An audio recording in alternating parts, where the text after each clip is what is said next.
Hello. B.El.Ed second year history के बच्चों के लिए है ये वीडियो।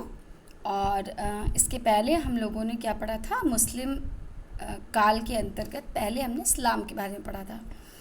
इसके पहले की वीडियो मैंने आपको बताया था कि इस्लाम का कैसे प्रचार और प्रसार किसने किया, मोहम्मद साहब के जीवन से संबंधित चीज़ें बताई। उसके बाद इस्लाम धर्म की पवित्र पुस्तक कुरान और उसके 5 व्रत के विषय में पढ़ाया कि नमाज, ज़कात, कलमा, है ना, इन सब के बारे में बताया। आज हम पढ़ेंगे कि भारत का मध्यकालीन इतिहास, जिसको हम मुस्लिम काल के नाम से भी जानते हैं। जब ये हमने पहले ही बताया था कि पैगंबर की मृत्यु के बाद प्रथम शताब्दी में जब दक्षिण एशिया के अंतर्गत इस्लाम का प्रवेश हुआ, तो वहाँ पर उस समय खलीफा जो थे उमायद, उन्होंने बलूचिस्तान सिंध पर 711 में मोहम्मद बिन कासिम के नेतृत्व में चढ़ाई करी थी। अगर हम भारत पे पहले विदेशी मुस्लिम आक्रमणकारी का नाम जाने तो वो मोहम्मद बिन कासिम ही है। इसने सिंध और मुल्तान पर कब्ज़ा कर लिया और उसके बाद 300 वर्ष बाद एक सुल्तान महमूद गजनवी, जो कि एक खुखार नेता था, वो भी यहाँ पर आया। 17 बार उसने सोमनाथ के मंदिर पर हमला किया, ठीक है। और धीरे धीरे उसने जो है वो पंजाब में अपना एक आधिपत्य स्थापित कर लिया। 1024 में सुल्तान ने अरब सागर में काठियावाड़, अरब सागर से यहाँ आया वो। तो आज हम पढ़ेंगे कि भारत में कैसे इस्लाम का उदय हुआ। तो हमने आपको बताया कि मोहम्मद बिन कासिम और उसके बाद मोहम्मद महमूद गजनवी, ठीक है, उस यहाँ पर आए। और यहाँ पर उस समय दिल्ली सल्तनत काल, जिसे हम सल्तनत काल के नाम से भी कहते हैं, मुस्लिम काल भी कहते हैं, सल्तनत काल के नाम से भी हम इस मध्यकाल को जानते हैं, मध्यकाल के नाम से भी जानते हैं और मुस्लिम काल के नाम से भी जानते हैं, ठीक है। मोहम्मद गोरी ने मुल्तान और पंजाब पर विजय प्राप्त करी। उसके बाद 1175 एडी में उसने भारत पर आक्रमण किया और वह दिल्ली की तरफ बढ़ा। यहाँ के राजपूत राजाओं में पृथ्वीराज चौहान के साथ उसका युद्ध हुआ। 1191 में तराइन का प्रथम युद्ध हुआ और जिसमें कि पृथ्वीराज चौहान की विजय हुई और मोहम्मद गोरी की पराजय हुई। परंतु मोहम्मद गोरी 1192 ईस्वी में फिर से द्वितीय युद्ध उसने किया, तराइन का युद्ध, और अंत में राजपूत राजा पराजित हुए और ये एक निर्णायक युद्ध हुआ। और इसके बाद ही भारत में मुस्लिम शासन की नींव स्थापित हो गई, मुस्लिम काल स्थापित हो गया। इसके आगे के काल को, मतलब इस काल को हम दिल्ली सल्तनत, मुस्लिम काल, मध्यकाल, इन सब के नाम से जानते हैं। दिल्ली सल्तनत का जो टाइम पीरियड था वो 1206 से 1526 एडी के बीच भारत के इतिहास में माना जाता है। इसमें 300 से अधिक वर्षों तक दिल्ली पर अनेक राजवंशों का, 5 राजवंशों का मुख्य रूप से शासन रहा, जिसमें गुलाम वंश, खिलजी वंश, तुगलक वंश, सैयद वंश, यहाँ पर सैयद लिखा है, इसको सैयद ही पढ़िए, सैयद वंश और लोधी वंश। अब गुलाम वंश की अगर हम बात करते हैं तो जब गुलाम वंश का जो इतिहास है वो गुलाम राजवंश ने लगभग 84 वर्षों तक यहाँ पर शासन किया और इसे भारत का प्रथम मुस्लिम राजवंश कहा जा सकता है। मोहम्मद गोरी का एक गुलाम था कुतुबुद्दीन ऐबक। उसने अपने मालिक की मृत्यु के बाद वो यहाँ का शासक बना। हालांकि उसने राजा की उपाधि को या कह सकते हैं हम सुल्तान की उपाधि को धारण नहीं किया, परंतु गुलाम वंश की स्थापना करी। कुतुबुद्दीन ऐबक ने कुतुब मीनार नाम की एक विख्यात इमारत का निर्माण कार्य प्रारंभ कराया, जबकि इसकी पूर्ति किसने कराई थी? इल्तुतमिश ने। उसके बाद शमशुद्दीन इल्तुतमिश, जो कि कुतुबुद्दीन ऐबक का गुलाम था, 1211 से 1236 के बीच में। कुतुबुद्दीन ऐबक मात्र 4 वर्ष ही शासन कर सका था। 1206 से 1210 या 11 का उसका शासनकाल माना जाता है। और चौगान खेलते वक्त वो गिर गया था और उसकी मृत्यु हो गई थी। फिर इल्तुतमिश का 1211 से 1236 के बीच में शासनकाल है। और इसने काफ़ी लंबे समय तक शासन भी किया और मजबूत राजवंश की स्थापना करी। इसके 4 पुत्र थे जो कि बहुत अक्षम साबित हुए, और इसके बाद रज़िया बेगम, जो रज़िया सुल्तान थी, पहली महिला मुस्लिम दिल्ली की शासिका, लेकिन अंत में उनकी भी मृत्यु हुई। ये आगे हम पूरे नोट्स इसके प्रॉपर आपको इसी में दे देंगे, उसको आप इम्पॉर्टेंट चीज़ें हमने उसमें पॉइंट वाइज आपको दे रखी हैं और इसकी PDF भी बनाकर आपको भेज देंगे। उसके बाद 1245 में जब नसीरुद्दीन महमूद को बनाया गया शासन, लेकिन वो भी बहुत लंबे समय तक बहुत मजबूत शासक नहीं रहा, लेकिन फिर भी 20 वर्ष तक उसने भारत पर शासन किया और उसकी जो शक्ति थी वो बलबन के हाथों में रही। बलबन जो कि सबसे उम्र दराज सुल्तान माना जाता है, 85 वर्ष की उम्र में उसने सुल्तान की पदवी को संभाला। महमूद की मौत होने पर बलबन ने इस सिंहासन पर अपना राज्य स्थापित किया। 1266 से 1287 तक बलबन ने कुछ महत्वपूर्ण कार्य किए।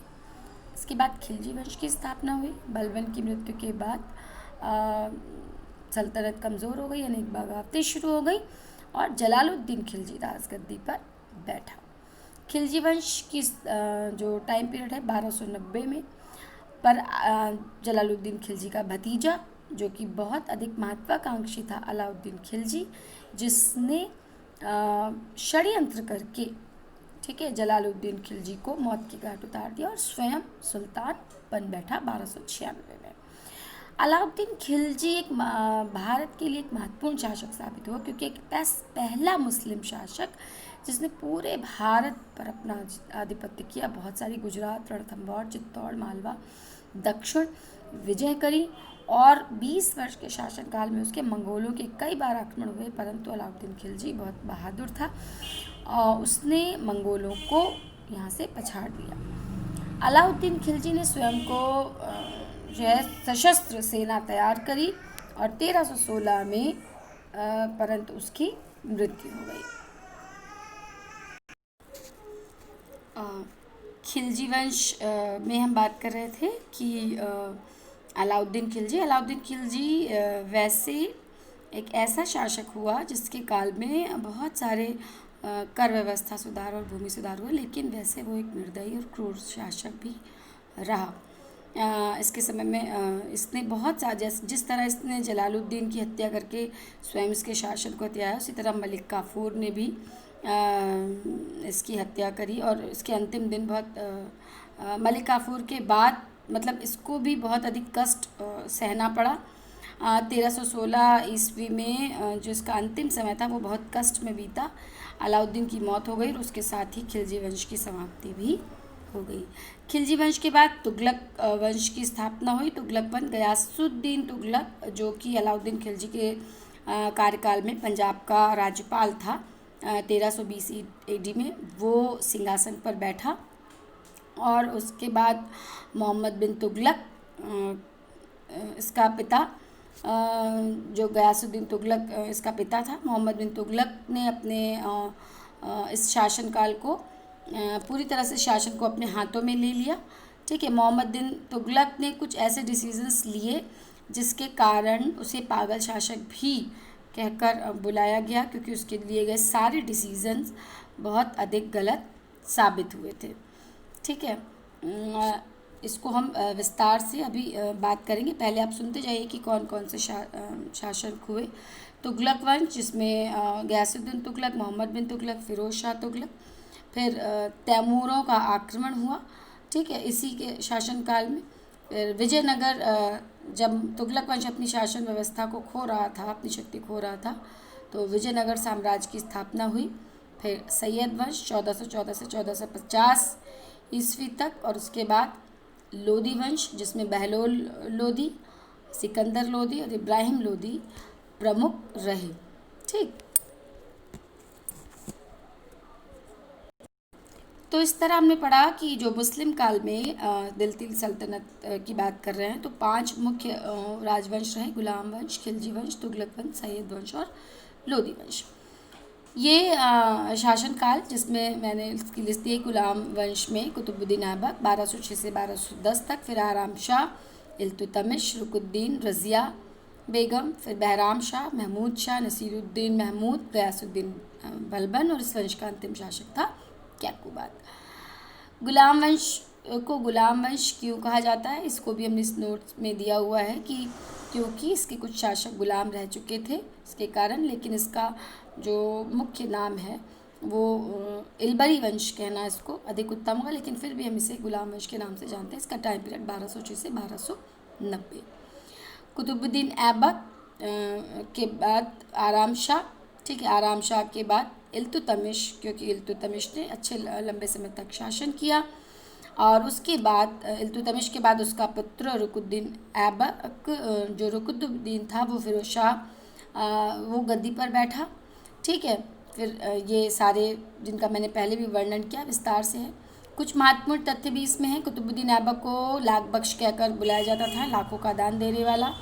कुतुब मीनार का निर्माण हमने पहले बताया ख्वाजा कुतुबुद्दीन बख्तियार काकी की याद में प्रारंभ किया गया था, और कुतुबुद्दीन ऐबक ने कुछ इमारतों का निर्माण भी कराया, जिसमें 2.5 दिन का जो झोपड़ा जो मस्जिद है ये बहुत महत्वपूर्ण है। और चौगान खेलते वक्त घोड़े से गिरकर इसकी मृत्यु हो गई। इल्तुतमिश ने भी अपनी राजधानी लाहौर से दिल्ली स्थानांतरित करी, जो इसके शासनकाल की प्रमुख घटनाएं हैं।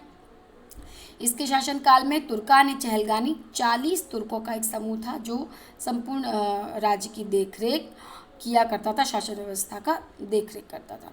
रजिया सुल्तान इसी वंश की महिला पहली सुल्तान जिन्होंने अल्तुनिया से विवाह किया।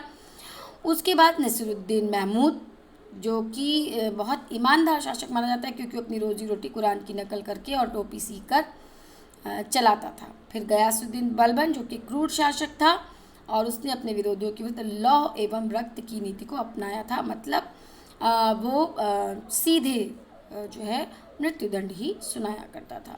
और बलबन ने ही, क्योंकि उसे बहुत गुलामी पसंद शासक रहा है, तो सजदा, पाबौस इत्यादि की परंपरा को उसने प्रारंभ किया था।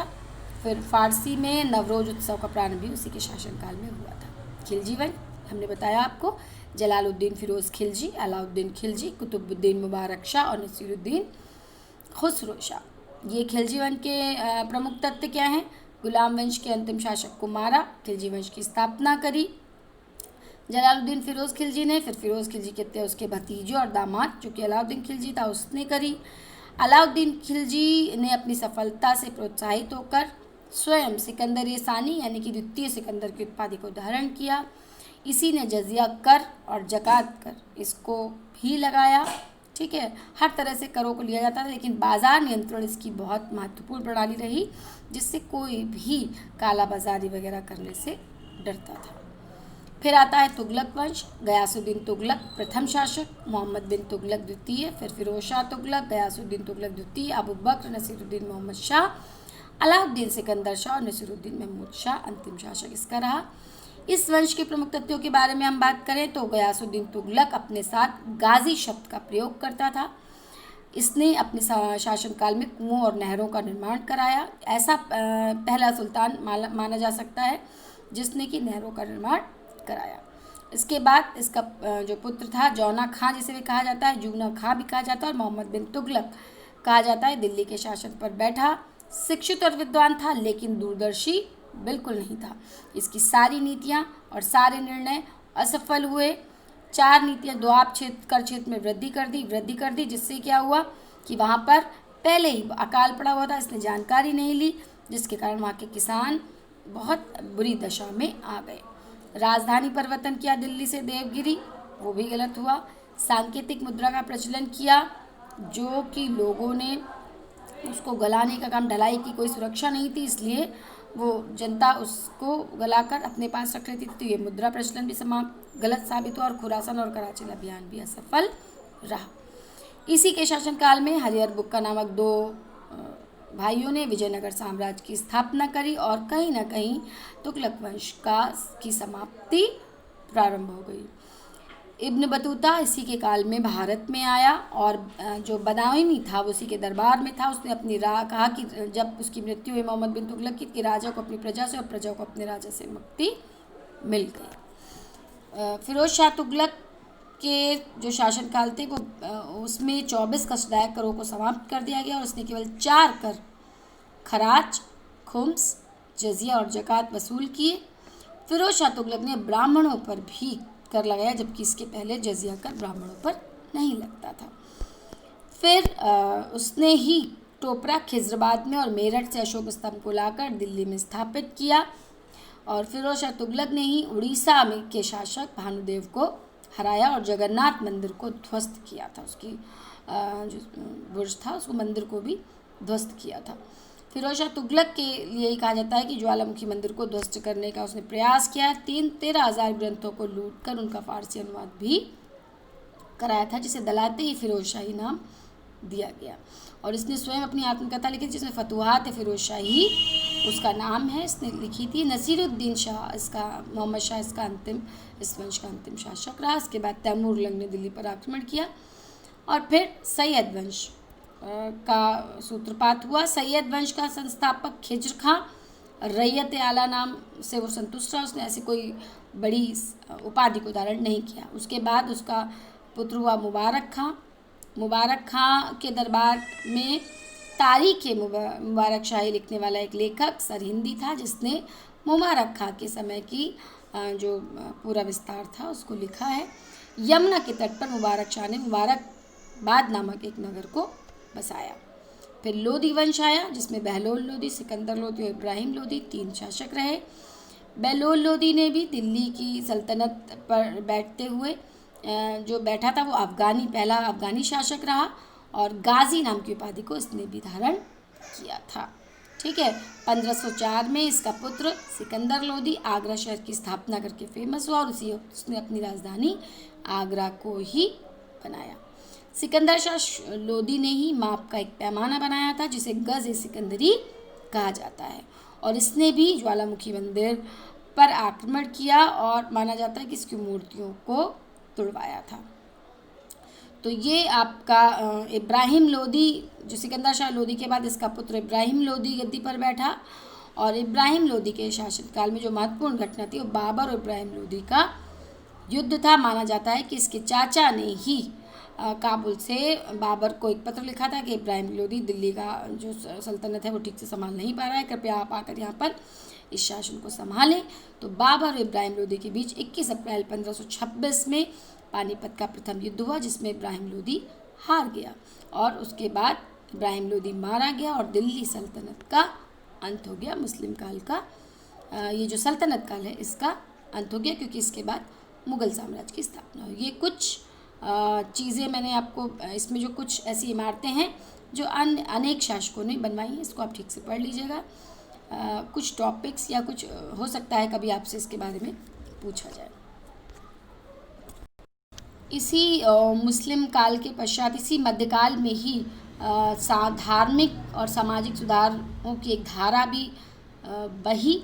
ये अभियान हिंदुओं, मुस्लिमों, सिखों द्वारा भारतीय उपमहाद्वीप में अनेक रीति रिवाजों से संबंधित था।